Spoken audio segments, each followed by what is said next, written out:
त्या अडचणीतून बाहेर काढण्याची जबाबदारी जर सरकारची असेल तर अध्यक्ष महोदय 2019ची जी अट टाकली आहे तर कृपा करून या जनतेला मी विनंती करतो ती अट काढण्यात यावी.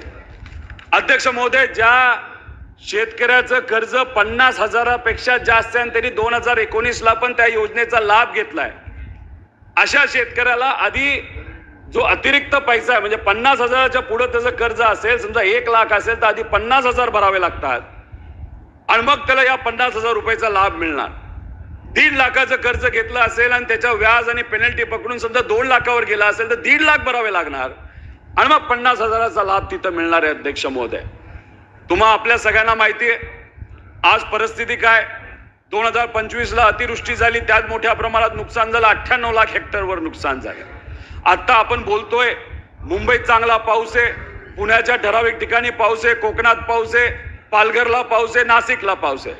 पण अध्यक्ष महोदय 70% महाराष्ट्रामध्ये अजून पाऊस झालेला नाही. त्यामुळे येणारं वर्ष हे फार अडचणीचं आहे. सरकारने सांगितलं, मुख्यमंत्री साहेबांनी सांगितलं अल निनो येणार आहे आणि त्यामुळे पाऊस कमी होणार आहे. आता बऱ्याच ठिकाणी पेरणी झाली पण आता परत पाऊस येत नसल्यामुळे मोठ्या प्रमाणात अध्यक्ष महोदय तिथं अडचणी येत आली.